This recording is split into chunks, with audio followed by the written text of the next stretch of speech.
অমুসলমান, আল্লাহর নবী কয় আলিয়াউমা আকমালতু লাকুম, আজকের এই দিনে আমি আল্লাহ পরিপূর্ণ করে দিলাম তোমাদের জন্য দীনাকুম, তোমাদের ধর্ম, ওয়া আতমামতু আলাইকুম নিআমাতি, তোমাদের জন্য আমি নিয়ামত যথেষ্ট করে দিলাম, ওয়া রাদিতু লাকুমুল ইসলাম দীনা, আর তোমাদের জন্য মনোনীত একটা ধর্ম দিলাম, ধর্মের নাম হলো ইসলাম।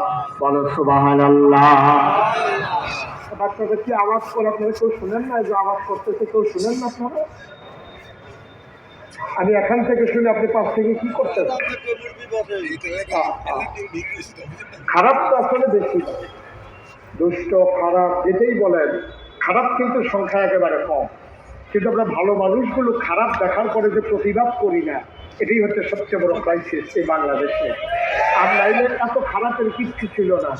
পৃথিবীর ইতিহাস আপনি পর্যালোচনা করে দেখেন, সভ্য পৃথিবী শুরু হওয়ার পরে সকল জায়গায় সকল দেশেই সরকারের বদল হয়, কিন্তু পৃথিবীর ইতিহাস খুঁজে পাওয়া যায় না একটা সরকারের পতনের পরে 330 জন মেম্বার অফ পার্লামেন্ট, আমলা কামলা, সচিব, ঊর্ধ্বতন কর্মকর্তা, ব্যবসায়ী নেতা, উপদেষ্টা আর যত ধরনের কর্মকর্তা, গোয়েন্দা, উপরের সবগুলো লোক একসাথে পালিয়ে গেছে, পৃথিবীর ইতিহাস নাই। ঠিক কিনা বলে?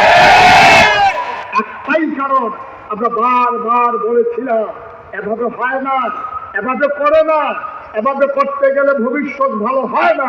কথা শুনে না বলে সবাই চেয়েছিল পদত্যাগ, দফা এক দাবি এক, পদত্যাগ পদত্যাগ। যত আলেম, যত রাজনৈতিক নেতৃবৃন্দ, বৈষম্য বিরোধী ছাত্র আন্দোলন, সবাই চেয়েছে পদত্যাগ। আল্লাহ বলছেন না, পদত্যাগে হবে না, দফা এক দাবি এক, দেশ ত্যাগ দেশ ত্যাগ। ঠিক কিনা বলে? এই খেলা কার? কথা কও না কার?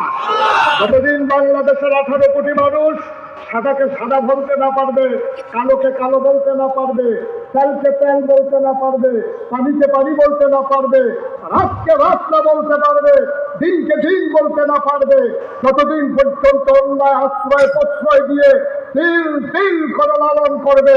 এই বাংলাদেশ বারবার রক্ত দেবে, বারবার জীবন দেবে, বাংলার সূর্য কাছে, বাংলার ভাগ্য কাছে কখনো রক্তিম সূর্য দেখা দেবে না যতদিন অন্যায়ের প্রতিবাদ করা যাবে। ঠিক কিনা বলো?